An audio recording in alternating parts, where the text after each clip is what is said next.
Bonjour Jean-Luc Robert. Bonjour Kenza. J'aimerais qu'on parle de votre dernier livre intitulé Éducation positive, inclusion scolaire, au potentiel, ayant comme sous-titre les nouveaux mythes. Oui. Alors j'aimerais vous poser comme ma première question, pourquoi parler de mythes au sujet de l'éducation positive?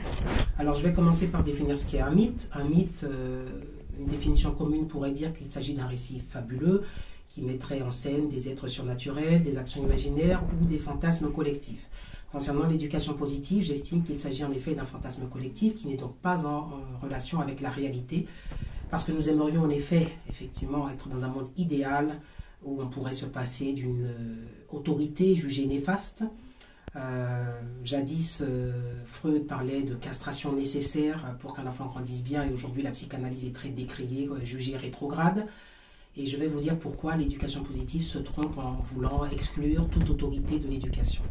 J'estime en effet que l'éducation positive est dangereuse lorsqu'elle prétend supprimer cette autorité qui permet un ordre social tout simplement et un fonctionnement au sein de la société. Imaginez par exemple un maître, un entraîneur, un patron qui n'est pas l'autorité avec lui. Selon vous, ne serait-il pas en difficulté? C'est ce qui se passe d'ailleurs dans bien des cadres.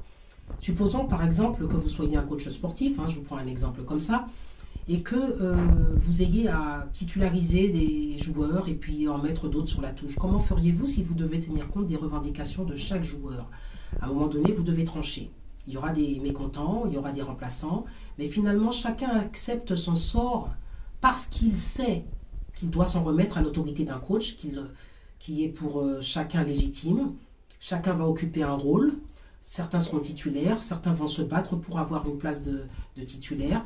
Mais c'est bien parce que le coach a une autorité qu'il va pouvoir imposer sa décision, quand bien même ne plairait-elle pas à certains dans l'équipe. Bon, c'est une analogie, elle vaut ce qu'elle vaut, mais c'est pour vous dire que finalement, il n'y a pas de cohésion, vous entendez? Il n'y a pas de cohésion pour moi au sein d'une société.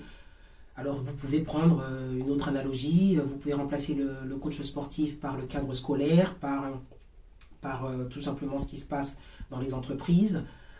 Si vous n'avez pas à un moment donné une autorité qui permet à l'ensemble d'être cohérente et de fonctionner, eh bien vous avez tout simplement une sorte d'anarchie où chacun veut faire sa loi et une équipe qui dysfonctionne.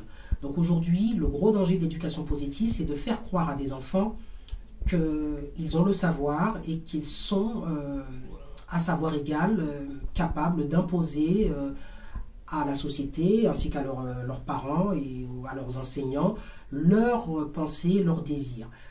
Cela est pour moi très dangereux et je m'inscris en faux contre cela, je le dénonce dans mon livre et j'explique que dans une dizaine d'années, probablement 20 ans, maximum, on aura des retours de bâton concernant cette éducation positive. D'ailleurs, il faut savoir que certains pays commencent à en revenir, puisque nous, on a toujours 10-20 ans de retard. Certains pays commencent à remettre en question cette éducation et trouvant qu'elle a trouvé ses limites.